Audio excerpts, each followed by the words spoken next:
직장에서 이제 열심히 일을 했는데 이제 구조조정을 해서 이제 명예퇴직을 강요받았을 때 그때 이제 우리는 뭐라고 얘기를 해요? 팽당했다. 이제 이렇게 이야기를 합니다. 팽당했다. 쉬운 말로 하면 버림받았다 라고 하는 뜻입니다. 우리 토사구팽이라고 하는 고사성어가 있어요. 토사구팽.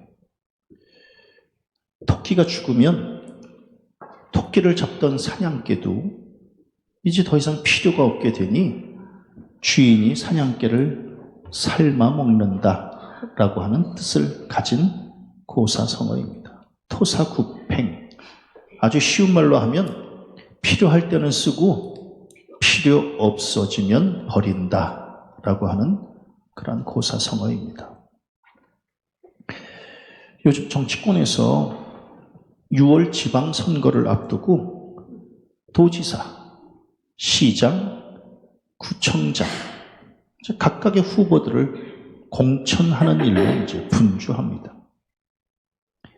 여기저기서 들려오는 소리가 팽당했다라고 하는 소리가 들려옵니다.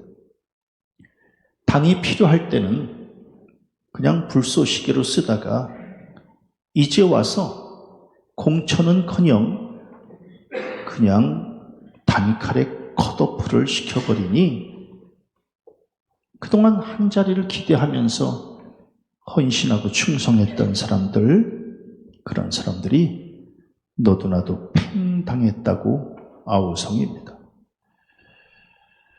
누군가로부터 버림을 받는 것 슬픈 일이죠. 그리고 상처로 남을 일입니다. 입양을 간 아이, 엄밀히 말하면 입양을 당한 거지요. 입양을 당한 아이가 자신이 부모에게 버림을 받았다라고 하는 것 때문에 오랜 세월 힘들어하게 되는 겁니다. 또 사랑하는 사람에게서 버림을 받은 시련의 아픔,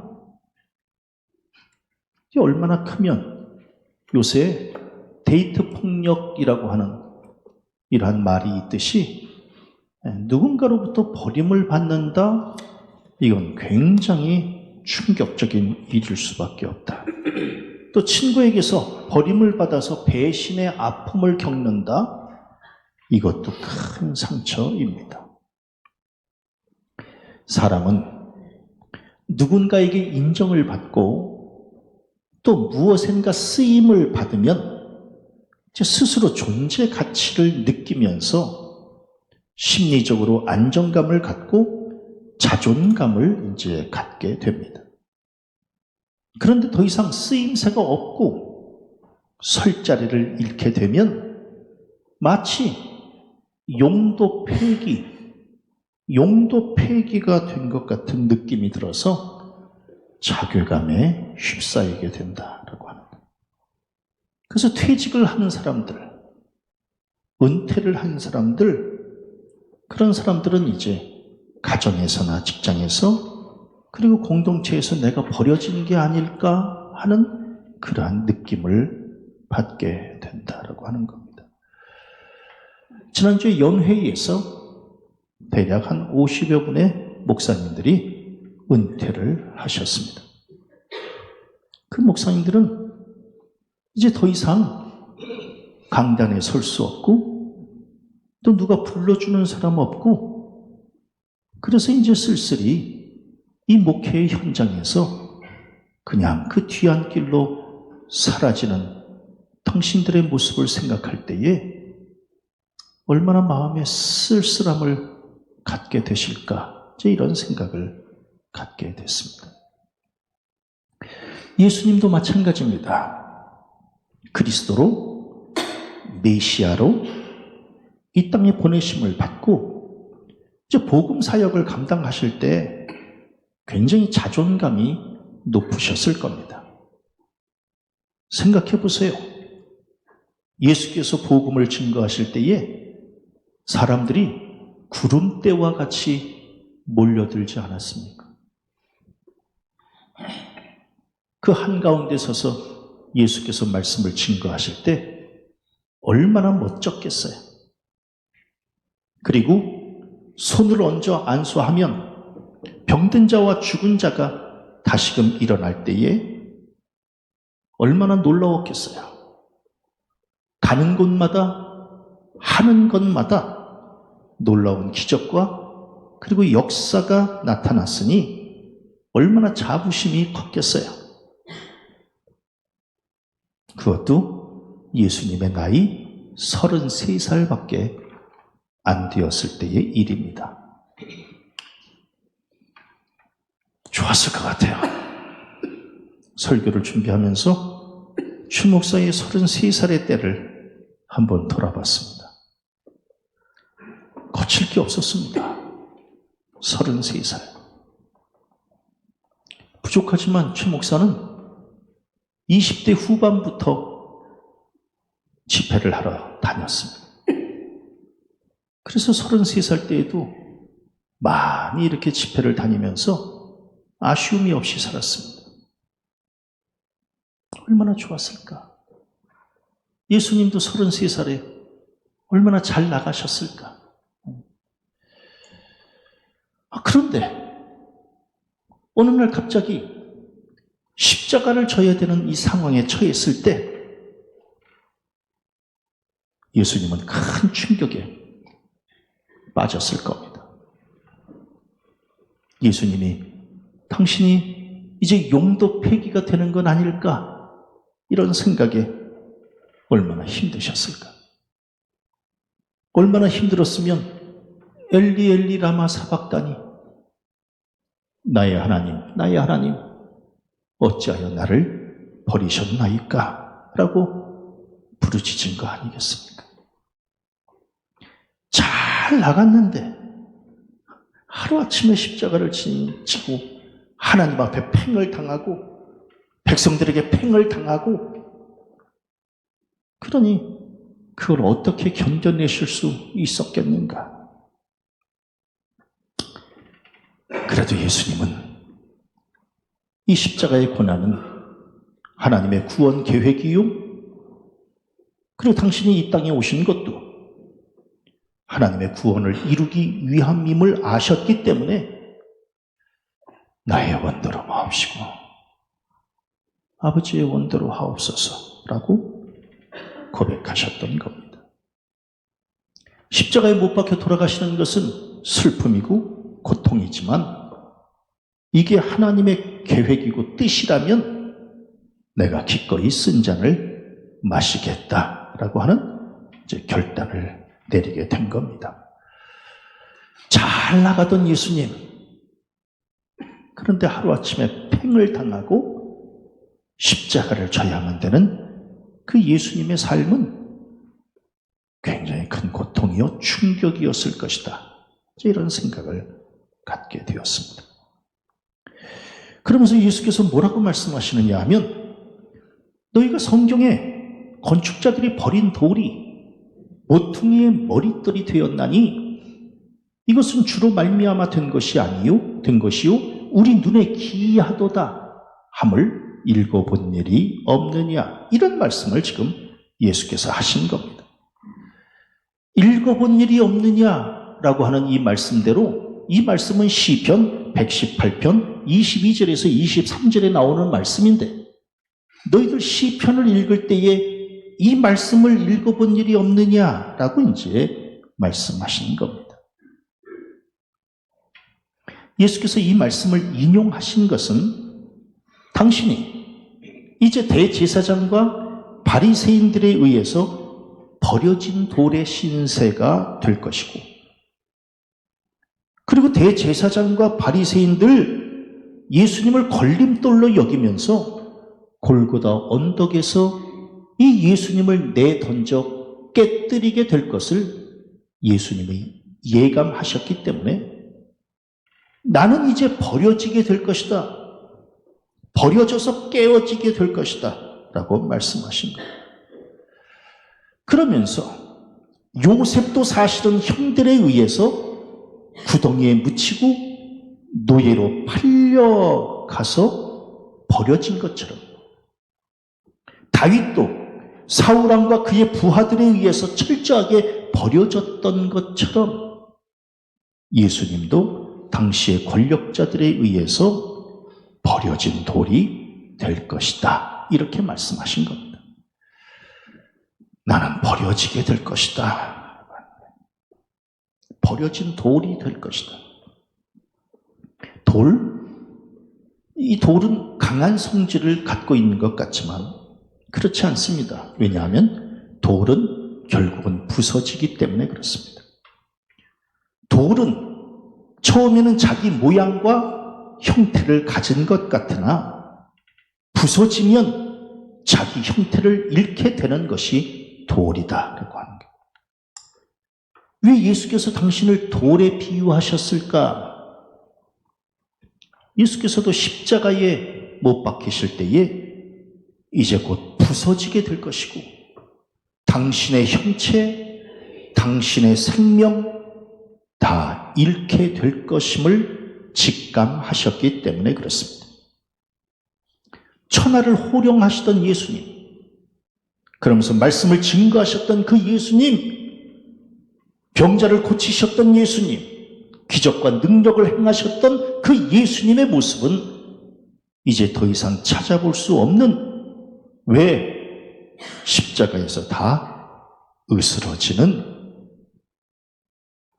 이제 형체를 찾아볼 수 없는 죽음의 나락으로 떨어지게 될 것이기 때문에 예수님은 당신을 버려진 돌이라고 말씀하신 겁니다. 살다 보면 우리 또한 버려진 돌의 신세가 아닐까, 이런 생각에 쓸쓸한, 씁쓸한 생각이 들 때가 있습니다. 버려진 돌이 아닐까.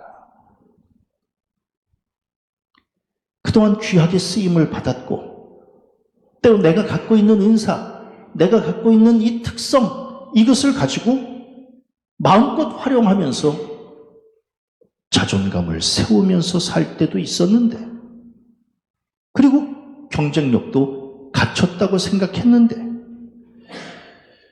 어느 순간 자리에서 밀려나고 사람들에게 걸림돌이 되는 것 같고 버려져 밟히는 존재가 된 것 같은, 그래서 내가 혹시 버려진 돌이 아닐까, 이런 생각을 가질 때도 있습니다.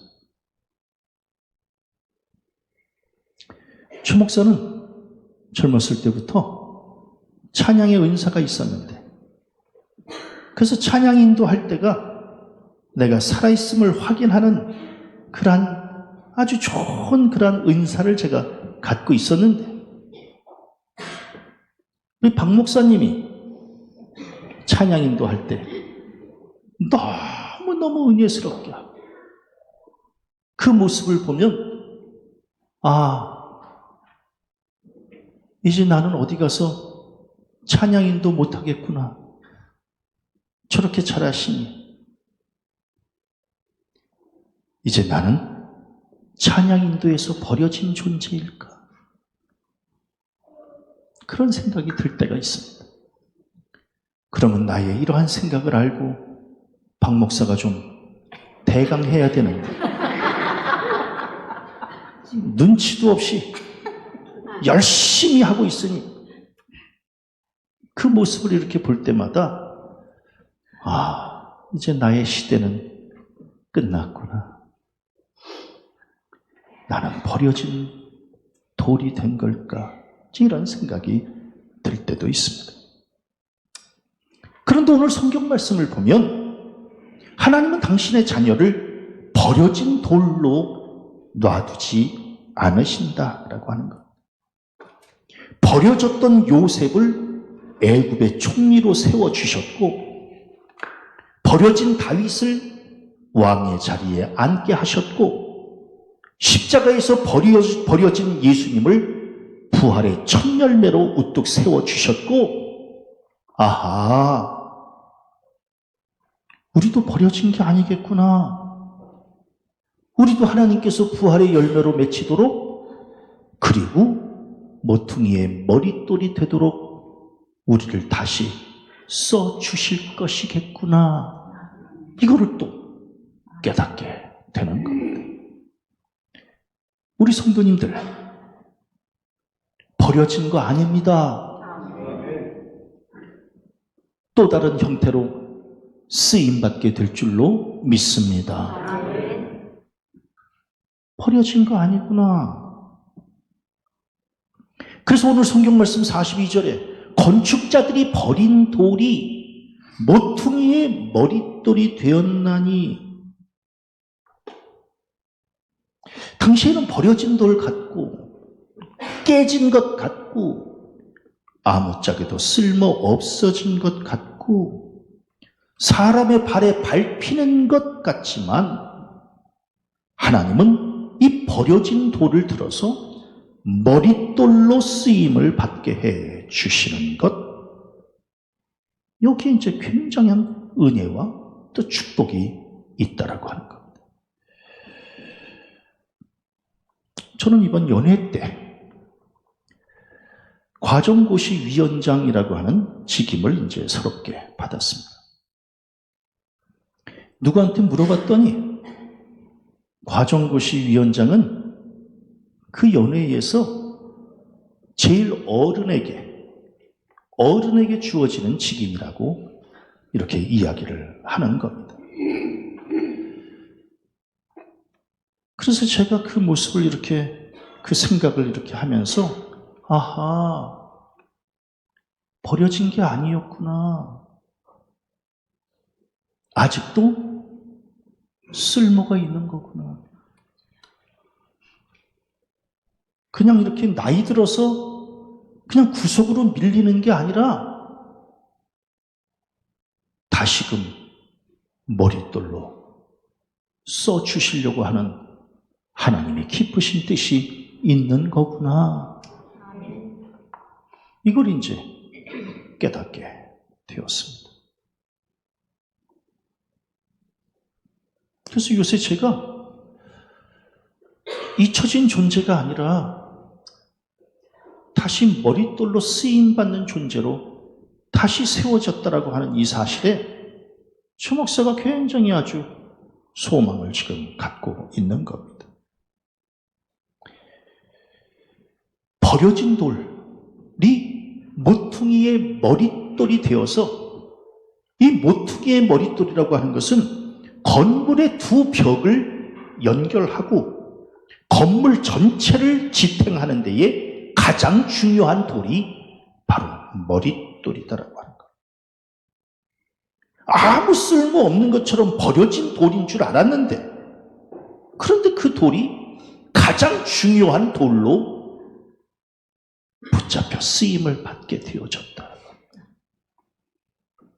예수님, 십자가에서 그냥 버려진 돌인 줄 알았는데 예수님은 머릿돌이 되셔서 하늘과 땅을 연결시켜 주셨고 우리를 하나님의 자녀로 접붙임해 주셨고, 그 일에 예수님은 붙잡혀 쓰임 받으셨던 거구나. 그래서 누구든지 이 예수와 연결되지 않으면 구원을 받지 못하는, 그래서 하나님 나라의 가장 소중한 돌로, 기준점이 되는 돌로 하나님은 예수를 머릿돌로 세우신 거구나. 유대인들은, 우리 같은 이방인들은 하나님의 축복에서 제외되었다고 생각을 하고 구원의 언약을 받지 못했다고 생각하고 천국의 소망이 끊어졌다고, 그래서 버려진 자로 우리를 취급하지만, 그런데 놀랍게도 예수께서 머릿돌 되어지셔서 하나님과 나를 연결시켜 주시고 나를 하나님께 가까이 나아가게 하는 특권을 허락해 주시고, 소외되었던 이 이방인을 하나님의 자녀로 다시 세워서 우리를 머릿돌 되게 해주신 이 놀라운 은혜가 그저 감사할 뿐이다. 이번 연회 때 전 세계에 흩어졌던 선교사들이 다 이제 본국으로 들어와서 그래서 이제 같이 연회를 참석을 했는데 그 모습을 보면서 참 놀라운 것은 하나님은 지금 이 시대에 스스로 머릿돌이라고 생각하는 유대인들을 들어서 쓰시고 계시는 게 아니라 저들이 버린 돌이라고 생각했던 우리 이방인들, 이 이방인들을 들어서 지금 하나님은 전 세계에 복음이 증거케 되어지는 일에 우리를 지금 붙잡아 쓰고 계신다라고 하는 이 놀라운 사실이, 아무리 버려진 돌이라 할지라도 하나님께서 우리를 붙잡아 써주시면 얼마든지 머릿돌 될 수 있는 줄로 믿습니다. 그 사실을 이번 연회 때 이제 깨닫게 된 겁니다. 아니나 달라요. 사도 바울은 뭐라고 이야기를 하나요? 너희는 사도들과 선지자들의 터 위에 세우심을 입은 자라. 그리스도 예수께서 친히 모퉁이 돌이 되셨느니라. 그의 안에서 건물마다 서로 연결하여 주 안에서 성전이 되어가고 너희도 성령 안에서 하나님이 거하실 처소가 되기 위하여 그리스도 예수 안에서 함께 지어져 가느니라. 너희들도 머릿돌 대신 예수를 중심으로 하나로 연결되어져 성전을 세워가고 그 성전 안에서 하나님께 예배하며 성전에서 하나님의 자녀로서의 머릿돌의 사명을 감당하라고 하는 이 놀라운 말씀이다라고 하는 것. 이처럼 버려진 돌이 머릿돌 될 수 있는 것은 오늘 성경 말씀 42절에 주로 말미암아 된 것이요. 내가 지금 이렇게 붙잡혀 쓰임받는 것은 내 능력, 내 선택? 아니다. 주로 말미암아 된 것이요. 즉 나를 지으신 분도 하나님이시고 이 버려진 돌을 귀하게 여겨서 머릿돌로 세워져 써주시는 분도 하나님이시고 그렇기 때문에 우리의 눈에 귀하도다. 어쩜 이럴 수가 있을까? 버려진 돌인 줄 알았는데 머릿돌로 다시 붙잡혀 써주시는 이 하나님의 놀라운 은혜가 우리 눈에 귀하도다. 왜? 이건 사람이 할 수 있는 일이 아니기 때문에 그렇더라고요. 우리 어떤 사람을 보면서 무슨 얘기해요? 저 돌이 쓸모가 있으려나? 그런데 그 사람도 하나님께 붙잡히면 얼마든지 머릿돌 될 수 있는 줄로 믿습니다. 우리 뭐라고 얘기를 하나요? 자식 키울 때에 제일 속 썩였던 자식이 나중에 집안의 기둥이 될 줄 누가 알았겠어요? 네? 우리 사실 그 자식 버리지 않았나요? 근데 그 버렸던 그 자식이 세상에 이 가정에 기둥이 되어져가지고 머릿돌 될 줄 누가 알았겠어요? 아무도 모른다. 그래서 귀하도다. 우리 어느 교인 보면서 저 교인이 우리 교회에 좀 힘이 되어주려나? 라고 생각을 했으나 어느샌가 그 교인이 교회에 큰 기둥 될 줄을 누가 알았겠어요? 주로 말미암아 즉 하나님께서 붙잡아 주시면 우리 눈에 귀하도다. 아무도 생각지 못했던 그 일이 우리에게서 나타나게 될 줄로 믿습니다. 알 수 없다. 버려진 돌이 모퉁이 돌, 머릿돌 되어지는 것은 알 수 없다. 그러면서 예수님은 뭐라고 말씀하셔요? 이제 입장이 바뀌게 될 거다. 입장이 바뀌게 될 거야.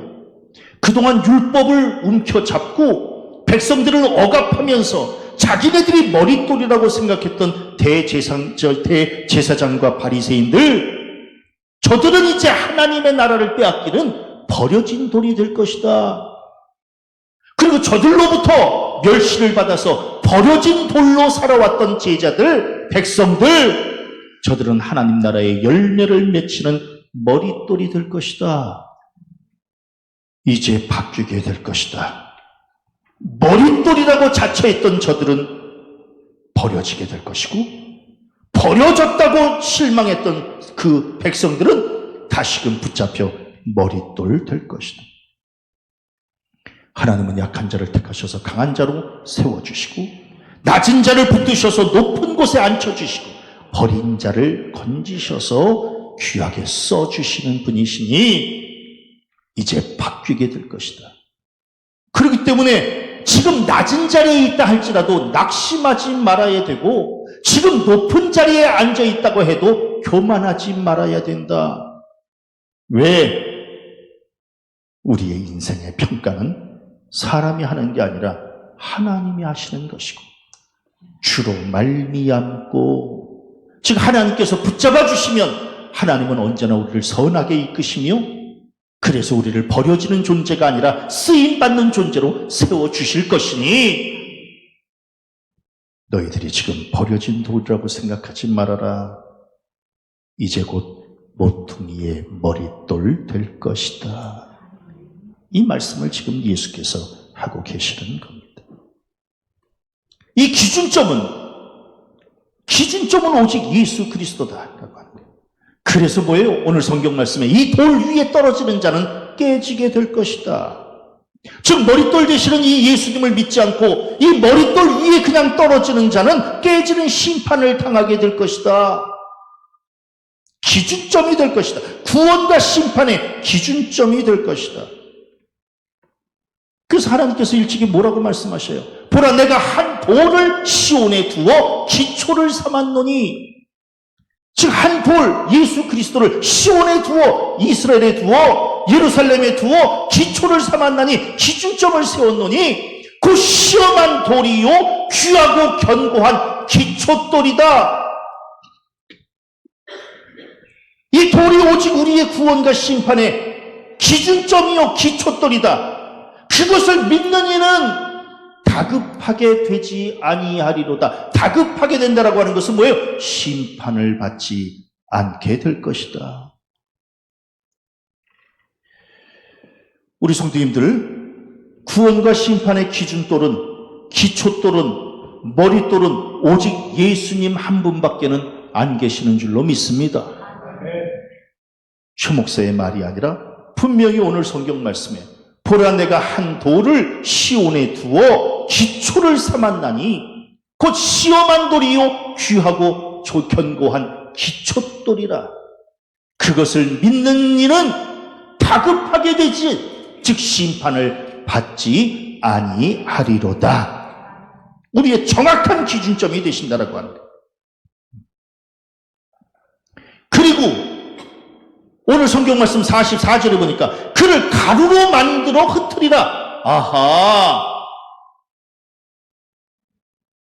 이 예수를 믿지 않는 사람은 가루로 만든다는 겁니다. 가루로 만들어 흩어버리게 된다라고 하는 거예요.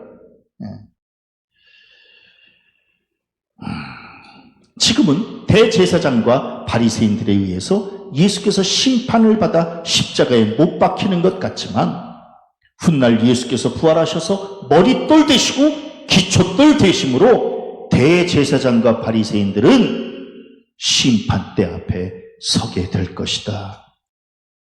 그래서 저들은 가루가 될 것이다. 지금까지는 자기네들이 심판의 기준선이라고 생각을 했는지는 몰라도 이제는 예수님만이 친히 심판의 기준이 되실 것이다. 그래서 우리는 더 이상 세상 것을 가지고 기초돌 삼지 말고, 세상 것 가지고 기준이 되는 머릿돌 삼지 말고, 영원히 흔들리지 않는 오직 예수님 한 분으로만 머릿돌로 삼아야 된다라고 하는 말씀입니다. 예수께서 이렇게 설교하시면, 오늘 이 말씀은 예수께서 지금 이렇게 예언하시고 설교하신 거 아니겠어요? 이렇게 설교하시면 그 말씀을 믿고 회개해야 되는데, 대제사장과 바리새인들은 그러지 않았다라고 하는 겁니다. 오히려 예수를 잡고자, 예수를 그냥 확 잡아서 그냥 당장 죽이려고 했던 예수를 잡고자. 그러니까 사람이 심령이 강팍하면 말씀이 귀에는 들리지만 이 심령의 밭으로는 받아들이지 못하는 겁니다. 이 심령의 밭으로 받아들이지 못하면 회개할 수 없는 겁니다. 회개하지 못하면 말씀의 씨가 이 안에 뿌리를 내리지 못하게 되는 겁니다. 뿌리를 내리지 못하면 결국은 싹을 틔우지도 못하고 죽게 되어지는 것이더라고요. 그러니까 이 말씀을 들으면 회개해야 되는데, 아하, 예수께서 기초돌이 되시는 거구나. 예수께서 머릿돌이 되시는 거구나. 그러면 그 기준점으로 돌아와야 되는데 백성들은, 그리고 대제사장과 바리새인들은 그 말씀을 제대로 듣지 않았다라고 하는 겁니다. 자기들이 돌 위에 떨어져도 죄를 깨뜨리지 못하고, 돌이 자기네들 위에 떨어져도 자기네들의 죄를 깨지 못하고, 참 어렵습니다. 네? 머릿돌이 나에게 떨어져도 내 죄를 깨닫지 못하고, 내가 머릿돌에 떨어져도 내 죄를 깨뜨리지 못하고, 끝까지 자기를 고집하며 그러다가 결국 심판대 앞에 서게 되고 만다라고 하는 거예요. 이런 설교하는 예수님을 잡고자 하는, 왜? 설교가 듣기 싫은 거거든요. 잡고자 하는 겁니다. 그런데 잡고자 했지만 오늘 성경 말씀 46절에 보니까 무리를 무서워했다라고 하는 겁니다. 아하, 저들은 하나님을 무서워하기보다 백성들이 우리를 어떻게 생각할까라고 하는 것을 무서워했다라고 하는 겁니다. 즉 신본주의가 아니라 인본주의에 빠져 있었다. 사람들의 무리들의 마음과 눈치를 먼저 살피면서 두려움에 휩싸여 있었다라고 하는 겁니다. 그래서 아하, 신본주의로 사로잡혀서 사는 사람은 늘 담대함을 갖게 되는 것이고, 인본주의로 가득 차 있으면 두려움에 휩싸이게 되는 거구나. 예수를 머릿돌로 생각하지 못했으니 결국은 버린 돌로 취급하는 겁니다. 그런데 놀랍게도 아무리 버려도 하나님은 예수님을 다시 붙드셔서 머릿돌로 세워주셨다라고 하는 겁니다. 그래서 부활케 하신 것이다. 저는 이 부활의 계절 4월에 이 말씀을 이렇게 묵상하면서 우리 성도들도 혹시 버려진 돌이라면 다시금 머릿돌로 옮겨가시기를 바랍니다. 이 모든 것은 나의 힘으로 되는 것이 아니고 전적으로 하나님의 은혜로 되는 것이니 우리 성도님들 신분의 변화, 사명의 변화는 오직 예수 그리스도를 믿음으로 바뀌어지는 은혜이니 이 부활의 계절에 부활의 예수를 다시 부여잡고 내가 버려진 돌이 아니라 다시금 모퉁이의 머릿돌로 쓰임받는 존재로 다시 서겠다라고 하는 이러한 결단을 내리시기를 바랍니다. 아멘. 절대로 버려졌다고 절망하지 말고, 그리고 또 머릿돌로 또 붙잡혔다고 교만하지도 말고, 나를 불러주시는 분도 하나님이시고 나를 지금 이렇게 선한 길로 이끄시는 분도 하나님이시고, 그래서 언제 어디서나 머릿돌로 붙잡혀 쓰임을 받고 쓰임 받을 때마다 선한 열매를 맺혀가는 복된 성도들 되어지시기를 주님의 이름으로 간절히 축원합니다.